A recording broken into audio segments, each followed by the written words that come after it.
welcome to this special broadcast.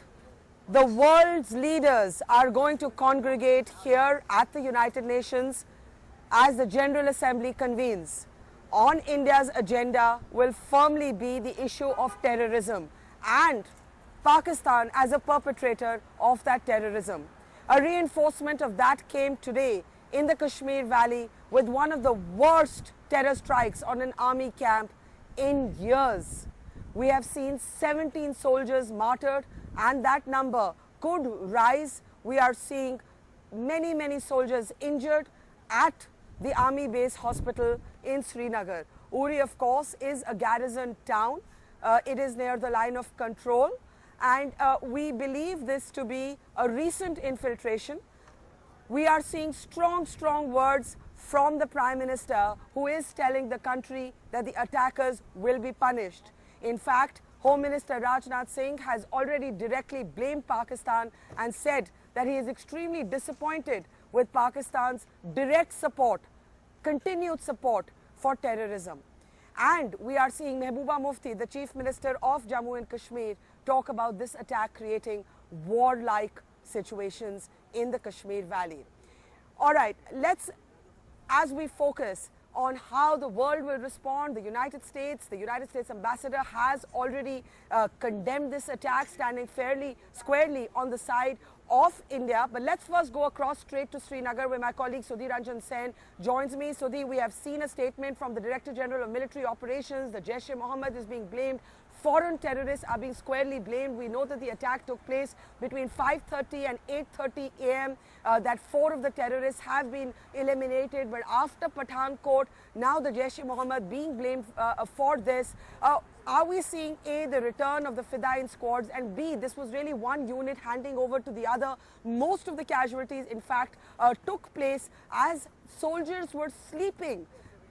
The most cowardly thing, sleeping soldiers attacked with grenades that then made the tents catch fire. What are the details you have on the ground?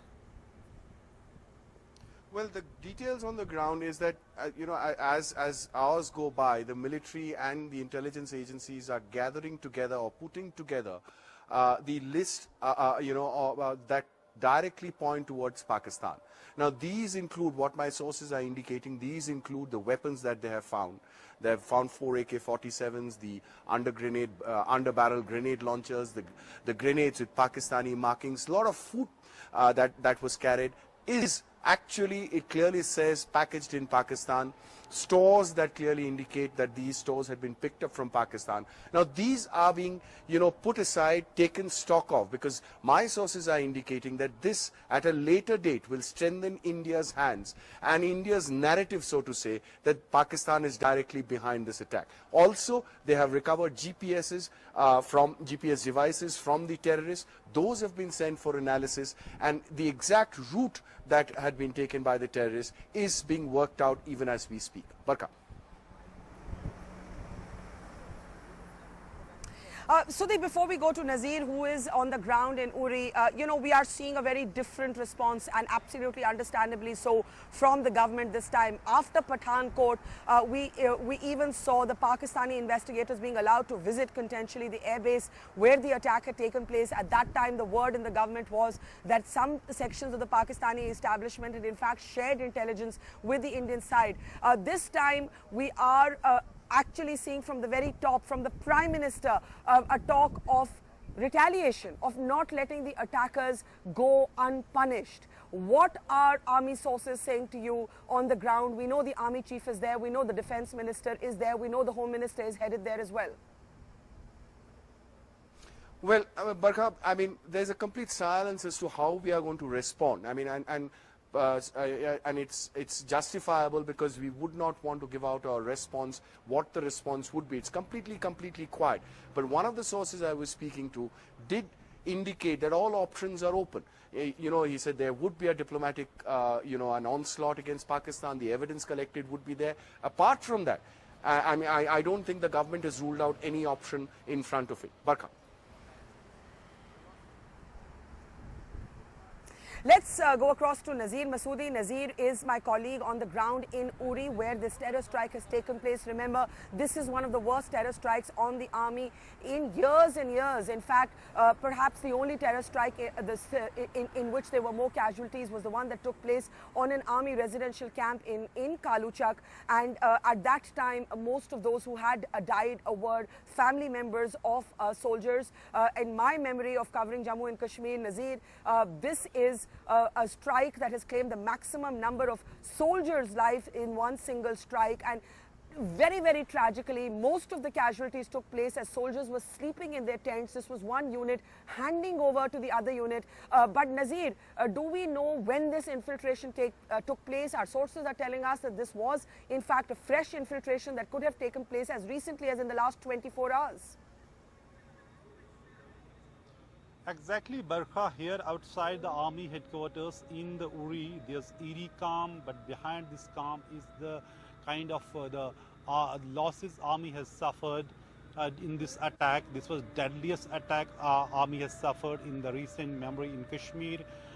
This is the first time when army has suffered such heavy casualties in single militant attack in the valley. 17 soldiers have been killed and number of deaths can go high because there was some critical injured soldiers who are being treated at army is 92 base hospital. Even the civilian doctors rushed there to treat and operate on the injured doctors. Here at the Uri headquarters, you know this area very well. From three sides, this is surrounded by the POK. And from there are the launching pads of militants, and last 2 to 3 months, army has filed several infiltration attempts, killed several militants, but this time they could reach so close to the army's this major vital installation here in Uri, then breached this fortified fence of the this army installation, then carried out the attack first with the grenades that led to the fire in the army barracks, and when troops were rushing out, this fidayeen squad, they resorted to indiscriminate firing. It was when army suffered most of the casualties. Army repulsed the attack and killed all the 4 militants. But before that, they had suffered heavy casualties. Then the challenge was how to evacuate the injured. Then the army helicopters were swiftly rushed into here, and the injured were rushed to airlifted to Srinagar, where they are being treated. What it means for the army, to prevent infiltration, neutralize them before they can reach here. Second thing is how militants and their handlers across the border in Pakistan are taking advantage of the unrest in Kashmir. Barkha, in last 2.5 months of unrest, army and other security agencies, including Jammu and Kashmir police, have not been able to carry out a single anti-militancy operation in the hinterland in the valley because of the unrest. So the challenge for them is how to deal with the situation on the ground, because this situation which creating enabling atmosphere for militants and their handlers across the border to push more militants. I was just seeing a hoarding outside this army, headquarters, which says that Awam or Jawan, the Shanti hai Maqam. You can protect, you can save the country and borders when people are on your side. These militants, there was drastic, decline in militant activities and their attacks in last several years because people were not hostile to the government and the security forces. For last 20 years, army was running as Sadbhavana operation in Kashmir to win hearts and minds Barkha here in the valley, and that has suffered a great deal during this unrest. Army and security agents in the government has to rebuild that relation so that militants don't get the same. Nazir, that is a very important point. That is a very important point. Yeah. Yes. Yes. Yeah, I mean, I'm just saying that's a very, very important point, that the situation, the turmoil that we have seen in the last... Yeah, let me just interrupt you there and explain this point to our viewers. I think the point that Nazir is making there is that the kind of turmoil, the civilian unrest that we've seen for more than 2 months has in fact impacted inevitably the counter-insurgency grid. It has distracted the security forces, and militants and terrorists are being able to exploit that situation. Sudhir and Nazir, thank you very much. We'll continue to return to you. Now, as we've been saying, this terrorist strike has come ahead of the United Nations General Assembly. I'm actually standing right outside the United Nations. This is where the focus for India is very clearly going to be on terrorism. It was always going to be the case, but now it has got reinforced with this terror strike that has brought home in front of the world India's argument that Pakistan is in fact perpetrating terrorism, and in fact that there has been, as India has said before the United Nations Human Rights Council, there has been an orchestrated attempt by Pakistan to foment trouble in the last 2 months in the Kashmir Valley. But where do we go from here? We've seen some of the strongest words from the Modi government in the aftermath of this horrific terror strike in which 17 soldiers have been martyred. The Prime Minister is promising that nobody will go unpunished. Madhav, the co-author of that alliance between the BJP and the PDP in Jammu and Kashmir, is saying that you now have to abandon the age and the phase of so-called restraint. That era is over, that for one tooth you should take an entire jaw. And Mehbooba Mufti, the Chief Minister, is talking about a near warlike situation created by this terror strike. Let's go straight to our panel. Ambassador G. Parthasarathy is with us. GVL Narasimha Rao of the BJP is with us. General Atta Hasnain, who's of course been General Officer Commanding of the 15th Corps, but has also commanded a brigade in Uri, where the attack has taken place today, is with us. General Jaswal, former Northern Army Commander, is with us. Pavan Verma of the Janata Dal United is with us as well. I would like to get first reactions from you, Ambassador Parthasarathy. We are seeing, we are seeing the Home Minister having named Pakistan. Where I'm standing outside the United Nations, India is going to bring up Pakistan's role in terror. We've seen a strong statement of support from the American ambassador to India. But when the Prime Minister says the assaulters will not go unpunished, where do we go from here, sir? Well, Barkha, there are two dimensions to this, the diplomatic on the one hand and the military security on the other. Now, coming to the diplomatic, quite obviously this has been timed with the UN session in the hope that India will escalate the situation, and then this will be made into an India-Pakistan tension. This is the political game plan. Otherwise, this doesn't make sense at this point in time. All I'm saying is, yes, I as an Indian want retribution. Let me say this for the first time on TV, I want retribution. But you should proceed with good sense. And the other point is, for God's sake, leave these things to the army. You don't have to have the army chief running to Srinagar when you have an army commander there. I don't think Atta Hasnain as a corps commander would have liked interference from Delhi. They know how to handle it. This is one. Point number two, I think on the diplomatic side, the time has come to send a signal. I think that's a very important. Yeah. From the diplomatic side, I think the time has come to turn the screws on Pakistan on the SAARC summit. I think Pakistan has pushed itself into a corner in SAARC. It has 3 members who are not particularly keen on attending the summit. So let us now coordinate strategy on the summit, because a time has come also that we are going to have a BIMSTEC summit in Goa along with BRICS, which means we can manage South Asia without Pakistan. In fact, South Asia extending into Southeast Asia can be managed in BIMSTEC. Sir, are you calling for a boycott? Sir, I want to understand what you're saying, look, because you made 2 important points. One, you said there was no need for the army chief.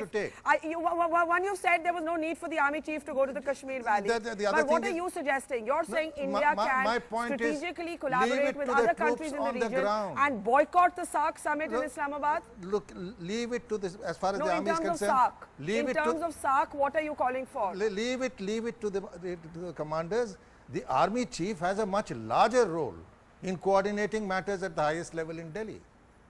So this has never been done. You go to the Bangladesh conflict, you ever go in the past, Manekshaw was not rushing to the Eastern Command. Now, the other factor I want to say is that on boycotting SAARC, that's a decision you'll have to take. Do you want to boycott it? Yes. Or do you want to join Bangladesh and Afghanistan, who will willingly join you, and corner Pakistan in Islamabad? That is a political decision the government will have to take. But the time has come to take off the gloves. I think the time has also come to let the army decide when, where and how it acts. And also I think the time has come to stop playing ping pong with Pakistan and get into hardball.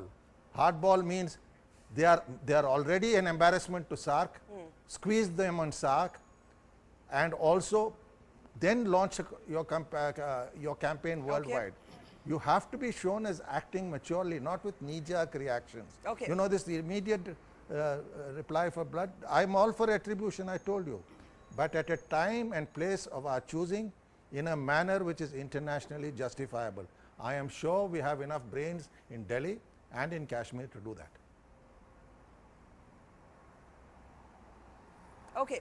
Now, very important points there. Before I get GVL Narasimha Rao to react to the kind of very, very strong statements and Ambassador Parthasarathy warning against the calling for blood and retribution in public without a plan. But General Hasnain, to this point that Ambassador Parthasarathy makes, that the army chief need not have gone dashing to the Kashmir Valley. How do you see that as someone who's been a commander on the ground?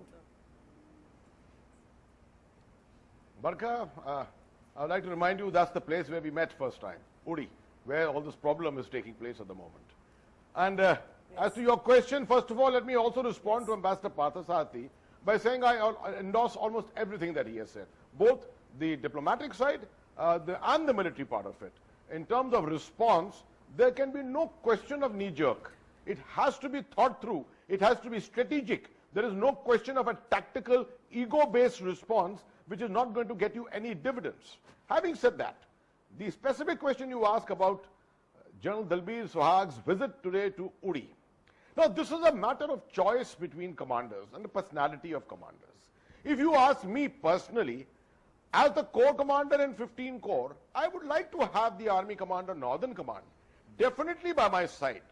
And he would be there and guiding, holding forth, doing a lot of other things.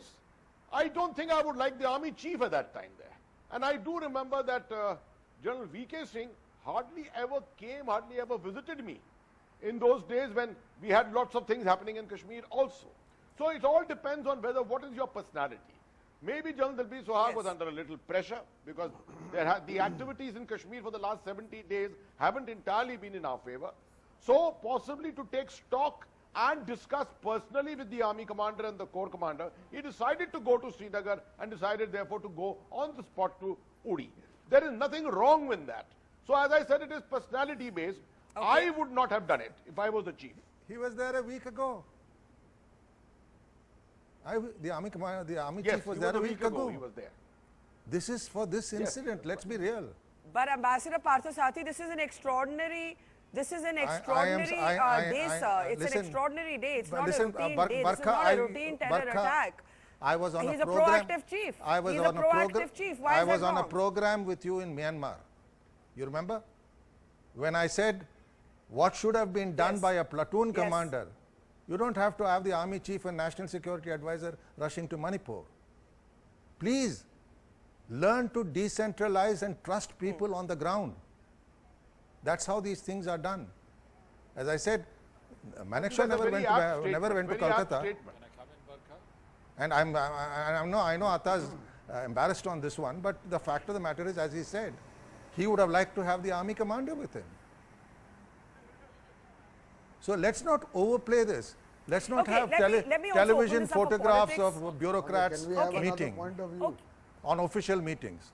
But I appreciate the Prime Minister. I want to say one thing. I want to say one thing. I appreciate the timing and the tone of the Prime Minister's comment. The Prime Minister has laid it down, and it is now for the others to deliver a policy for what he has laid down. And that can't be done rushing around between Srinagar and Delhi. Now, I want to get political reactions, and then we'll come to you, General Jaiswal. Okay. Now, Ambassador Parthasarathy clearly feels very strongly that the Northern Army Commander, the Corps Commander in the Valley, General Satish Dua, could have handled this situation, that maybe we even seem alarmist, Ambassador Parthasarathy appears to suggest leave it to the troops on the ground. GVL Narasimha Rao, We have seen a very strong statement from the Prime Minister today about not letting the attackers go unpunished. But what now? Where do we go from here? I'm standing outside the United Nations. I'm aware that India is going to make a big case before the world about Pakistan's role in fomenting terrorism. But what is the next step, sir?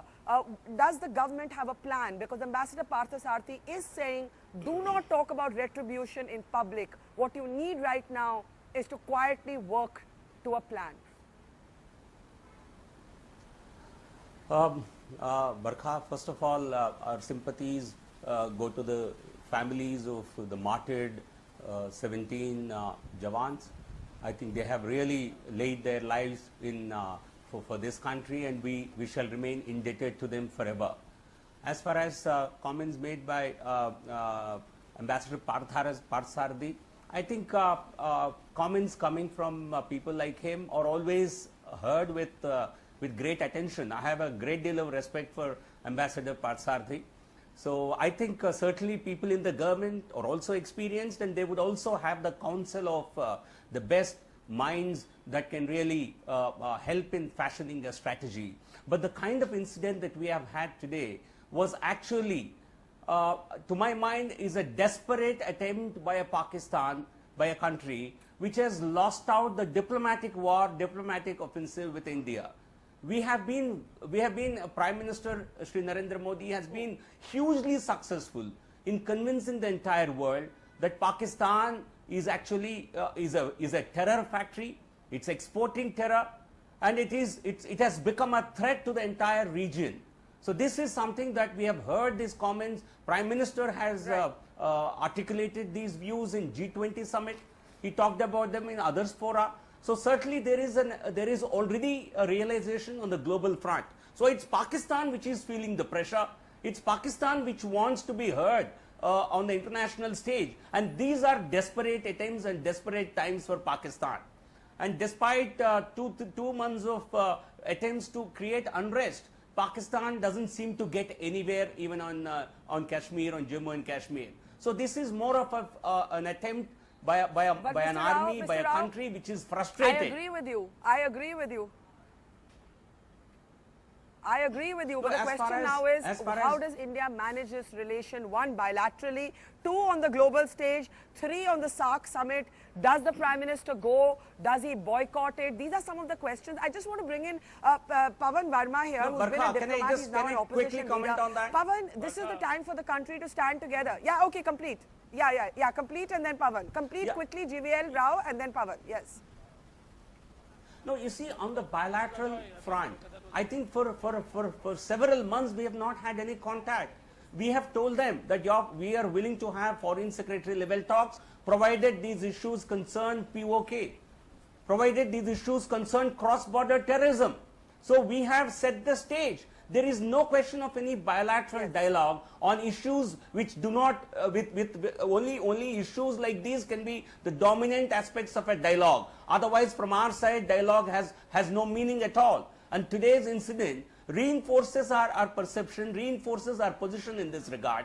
And Pakistan will only need to get isolated and cornered much more in the months to come.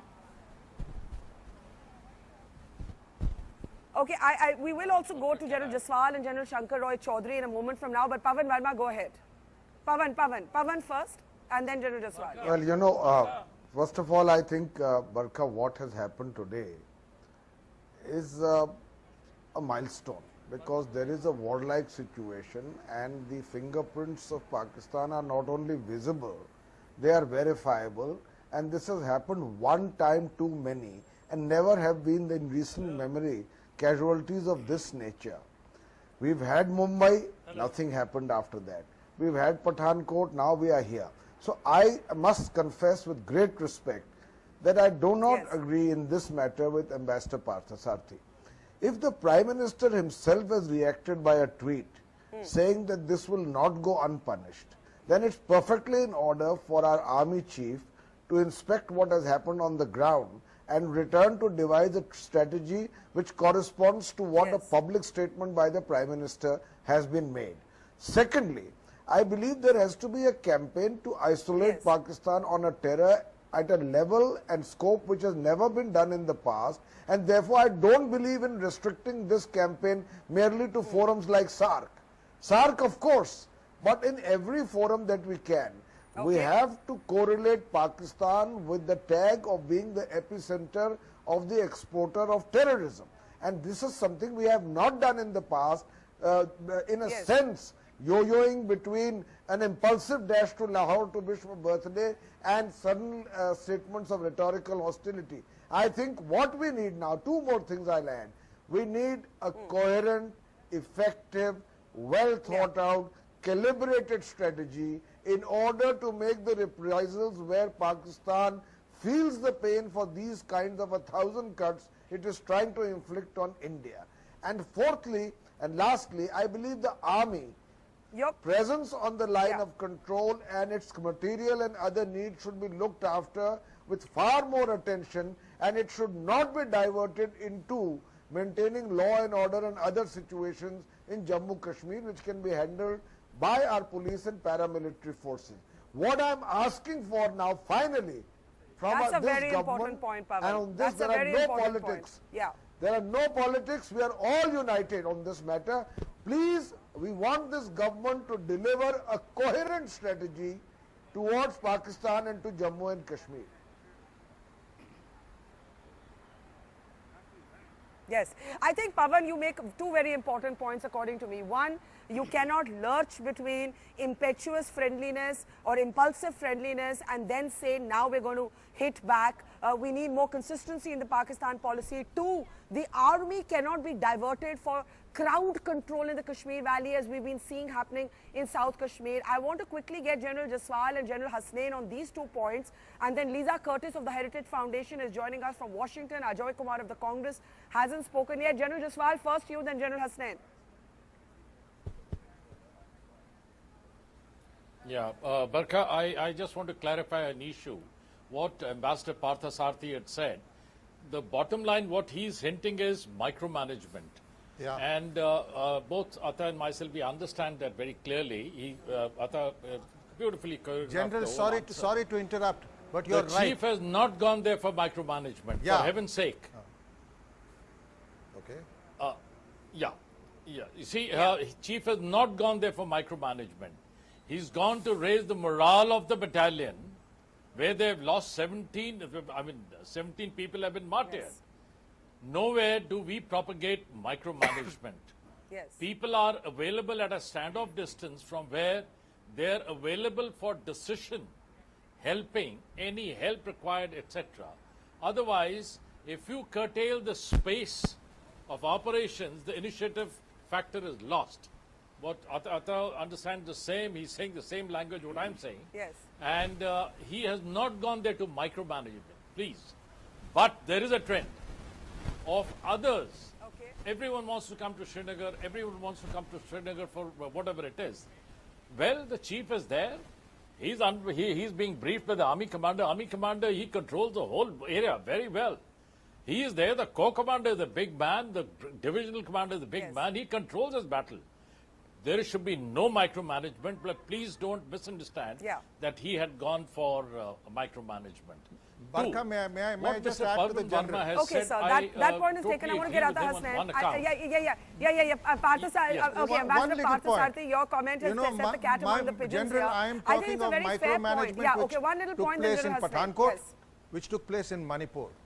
Let's not repeat it. Absolutely. I agree with you. That's my point. I totally agree with you, Ambassador. Okay. That was absolute General micromanagement, Hasnain, let's which is move not on. required. Let's I move totally on. Let's agree move with on. you. There are many And more things I just to want to discuss finish here. on one line. Sir. One line. Let's move on, sir. Yeah. Yes. No, what? Barkha, What General Pawan Hasnain, Verma General has- Hasnain, let me bring you in Mr. because Pawan Verma one had minute, said- General Jaswal, one minute.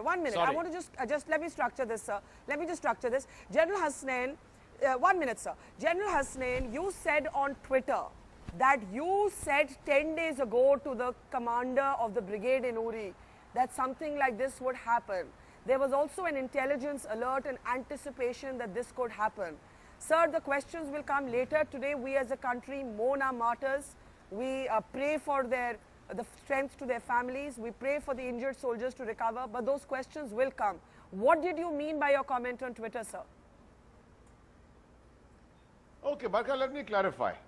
I think any person who has worn the uniform will tell you that 40 years of service gives you what is called a hunch.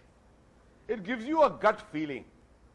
Anyone can get who's been on the ground there and who's got this experience will be able to put two together and say that it is not possible for Pakistan to strike deep inside the hinterland at the moment. He doesn't have the capability to do it. They've done it at Tangdhar, they've done it at Punch, they've done it all along the line of control repeatedly at different installations. Only Uri was missing. And Uri is an open garrison. They have a road going through it, the Muzaffarabad road. This doesn't have even a security wall around it. It doesn't require rocket science for someone to conclude that Uri is one of the most vulnerable garrisons. I used to always say this when I was the commander there. And therefore, on that hunch, I spoke and told the commander, I didn't speak to him, I just informed him, please be careful, because I think you are going to be the target. That is the only thing I meant. Okay, okay.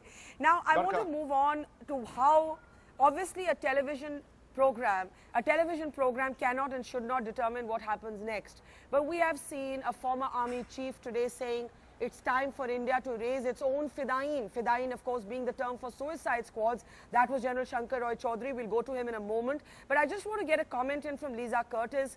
Lisa, let me bring you in here, because we've seen a very strong statement from the US State Department condemning what's happened. I'm standing outside the United Nations. India is going to really drive home the point of Pakistan perpetrating terrorism here at the UNGA. That is going to be our big focus. How is Washington going to respond beyond the sort of token comments of solidarity that we have seen coming in the aftermath of this horrific attack? Yes, let me also add my condemnation for this attack and extend my sympathies for the families of the victims of the attack. Clearly Indo-Pak tensions were already escalating, and now what we see is they're clearly in crisis mode. So the U.S. certainly has a role to play here.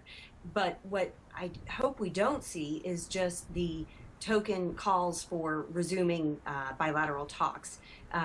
The U.S. needs to get beyond that. And as far as what the U.S. can do is pressure Pakistan to, at the very least, rearrest people like Zakir Rahman Lakvi, Hafiz Saeed, the people who were involved with the Mumbai terrorist attacks. It's a crime that 8 years after those attacks, Pakistan has not prosecuted the people involved in those attacks. Also arresting Masood Azhar, the leader of Jaish-e-Mohammed. It looks like Jaish-e-Mohammed was probably involved in this attack. So there are many ways that pressure Pakistan. It does have I want to re-emphasize what the previous speaker said about ISIS, the terrorism issue. Right. And there are many ways to do that. It's clear that Pakistan's goal here was to bring international attention to the Kashmir issue at a time where civil unrest has been racking. And I think that one thing the U.S. can do is step in here and tell Prime Minister Sharif that he must not raise provocative statements in his upcoming speech at the UN General Assembly. That's a very important point, Lisa. And the other important point you make is that every time things do get tense between India and Pakistan, Washington calls for dialogue to resolve them. And you're saying that moment has passed. That platitudinous response is not something, in any case, India is going to listen to at this point. General Shankar Roy Chaudhary, and I'll come back to you, Lisa, on what Washington could do or what India would expect. General Shankar Roy Chaudhary, what did you mean today? You're a former chief. Everybody takes your words very seriously. What did you mean today, General Roy Chaudhary, when you said it's time for India to raise its own fidayeen? Precisely what I meant. Because we are dealing with non-state actors within inverted commas. We are a nuclear power. We are an economic power. We are a military power. Are we a non-state power also? It's about time we became one. Because only a non-state actor, which we keep referring to, will go into an enemy territory prepared to sacrifice his life. No regular force is going to do it. So I think we better start examining our options in the non-state actor field, and we should examine them seriously. But sir, why should we become like Pakistan, General Roy Chaudhary? We are not Pakistan. We do not use terrorism as an institution of state policy. Why should India, and this gives us our moral place on the global stage, on forums like the UN where I'm standing, why should we, sir, become Pakistan? Well, I mean, that's something we've been saying all along. We are India, we are not Pakistan.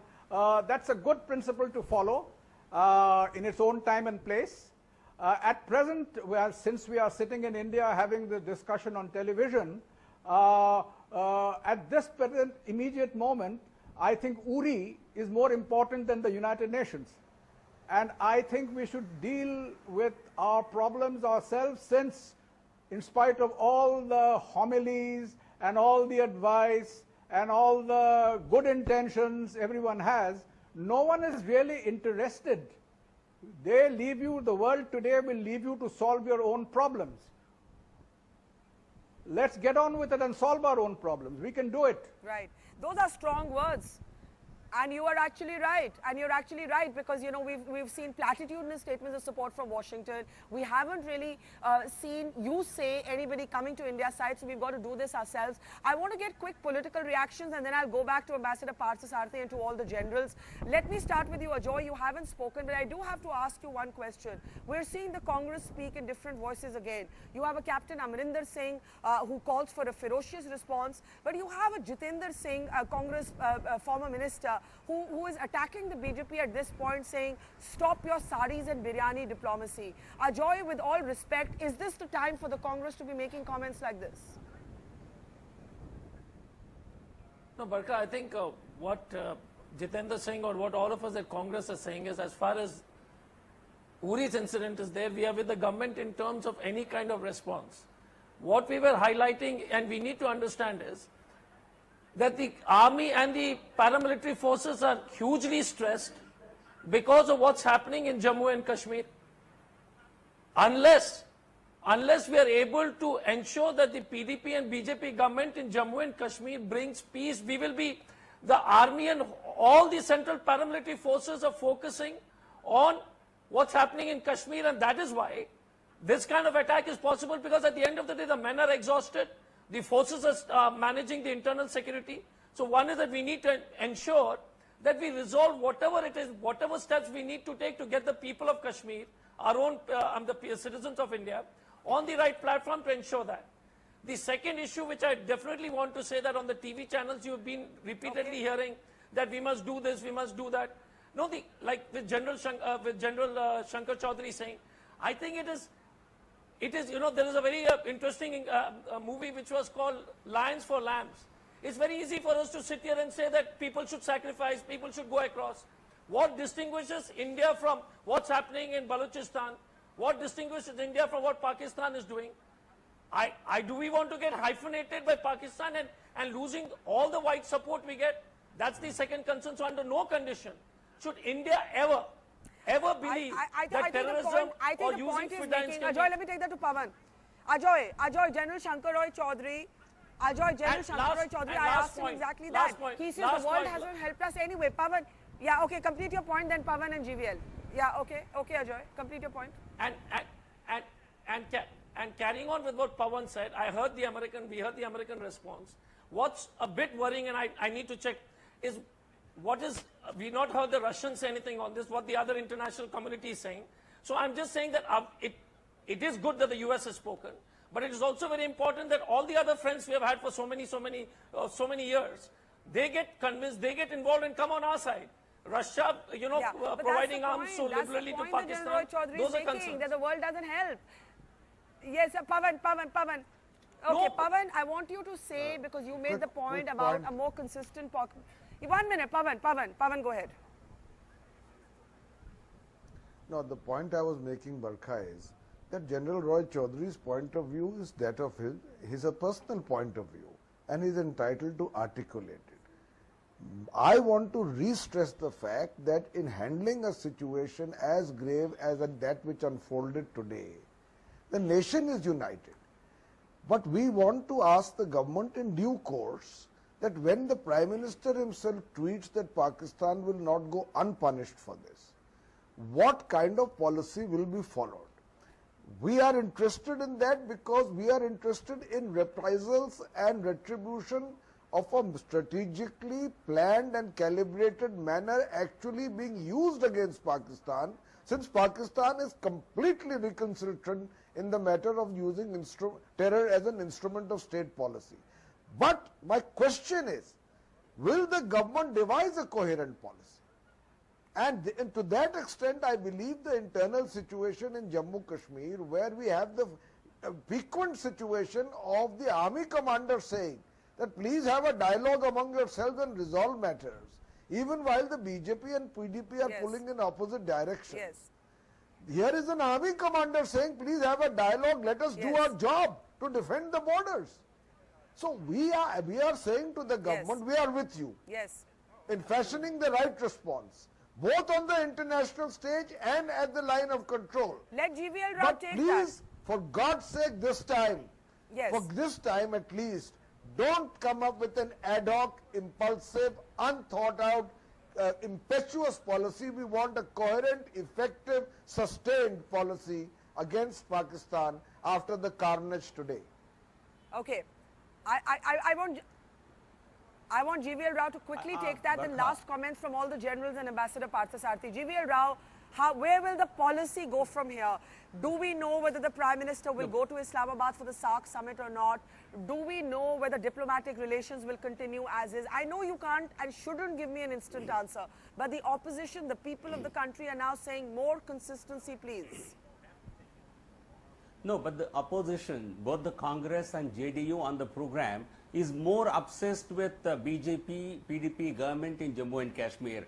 I think they want to simply have political nurakusti. They're not interested on a day like this. I expected them to really not get into the mundane politics that we indulge in all the time.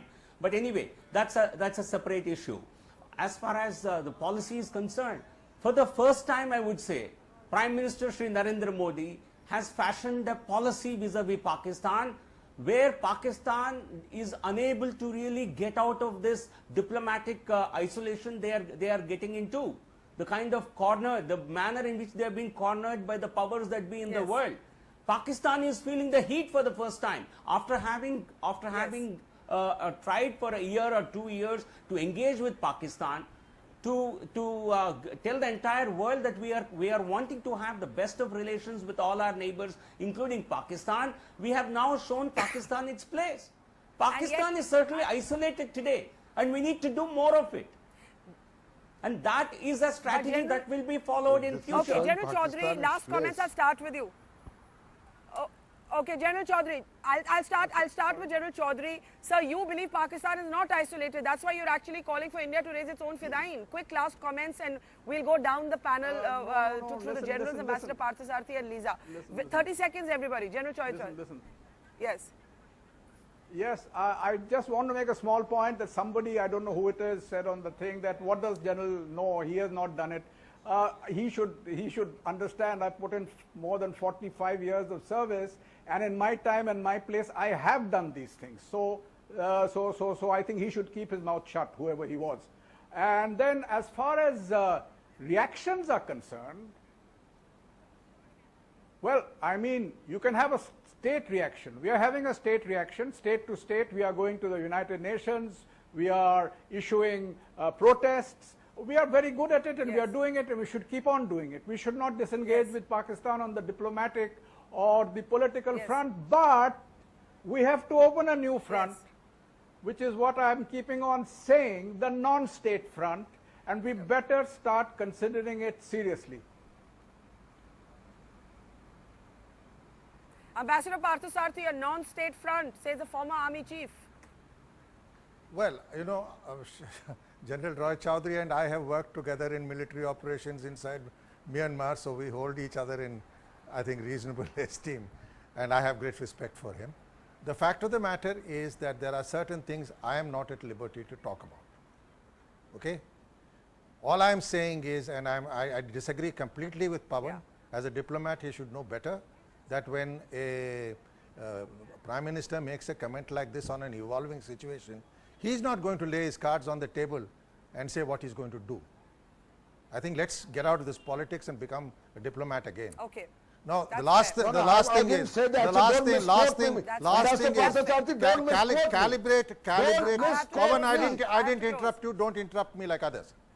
Don't miss. No, but I didn't so- go to a misquote so from you. Don't the fact of the misquote me. matter- the I fact said of the if matter he's is- saying he wants to have a policy, The fact of the matter let him is, devise Pawan, a you're a coherent semi-politician, but first a diplomat. No, I don't teach Ambassador Okay, guys, let's move No, on. let Let's me move on. let me say Let's this. move on. I'm Let me honestly- say this. I I'm haven't honestly out of completed. time. I just want to say. I'm out of time. I want to I'm say out of time. coordinated politico-military pressure on Pakistan. It is diplomatic element, a political element, and a military element. I'm going to give 20 seconds to our remaining guests. Okay. Okay, 20 seconds. Lisa, General Jaswal, and General Hasnain can wrap it up. Lisa, go ahead. Yeah, I just think that India needs to keep the larger picture in mind here. The U.S. and the world views India as a responsible player on the international stage. It views Pakistan as an irresponsible player. So I think India shouldn't sacrifice this, well-built reputation that it has and allow the region to devolve into the Yes. Indo-Pak crisis paradigm. I think this is very important and something that needs to be considered when India thinks about its response. That is a good point. That is a good point. Barka, General Jaswal, 20 Barka. seconds, and General Hasnain, we have to close then. Barka. Quickly, please, everybody. Barka. Yeah. I have to close. Barka. General Yeah. Jaswal, please go ahead. My chief is my chief. General Jaswal, go ahead. My chief is my chief, and he is right. Yes. What he's trying to hint at is exercise all the options which are there. One of the options he's mentioned. One. Two, what Athra has said is Yes. absolutely right. Yes. No knee-jerk action, but in this strategic space, there has to be immediate strike, and thereafter we calibrate onto whatever we want to go for, horizontal escalation Yes. or otherwise. Three, what Mr. Okay, Pavan General Mohammed Hasnain, said. last word to you, sir. Sorry, We I'm have got interrupting General fixated Hasnain. with Sir, the I'm fence. out of time. We have never I'm so upgraded sorry. General that. Hasnain, wrap this There up is for a us. requirement to go in for Yes. electronic wall. Yes. Yes, sir. Yes.